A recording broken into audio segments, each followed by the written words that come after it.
The following is a selected video from masterthecontent.com, where you will find an extensive video library of lectures for a variety of standardized admission tests. We offer over 600 hours of detailed video lectures for a multitude of standardized tests. Use our interactive in-lecture table of contents to find specific topics of interest. Work through numerous in-lecture examples to help you internalize concepts. To learn more, visit masterthecontent.com. Your career, our passion.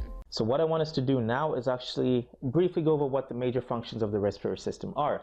So obviously it's responsible for gaseous exchange, so the intake of oxygen and the removal of carbon dioxide. That's obviously the most important function, the one that would obviously come to mind.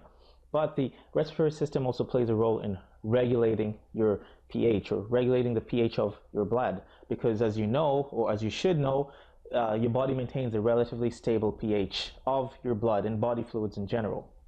Now, when this acid-base balance or this pH is disturbed, your body can do things to restore it, or to restore that homeostatic level that it's used to and needs to function properly. So for instance, if you have a drop in the pH of your blood, or which is relatively an increase in acidity, what can happen is that you can have an increase in ventilation, which will actually increase the amount of carbon dioxide that you're expelling through your lungs.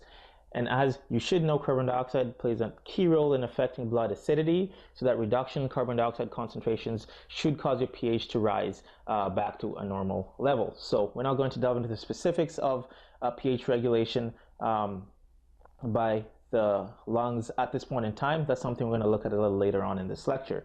Now, other than obviously regulating your blood pH, your respiratory system is also responsible for olfaction, or olfactory sensation, as I said, which is basically your ability to smell, your ability to detect odors in the environment. Your respiratory system also plays a key role in phonation, or what we call vocalization, just basically your ability to make sounds, so your voice and your ability to speak or sing. And it's also responsible for the excretion of a small amount of water and heat.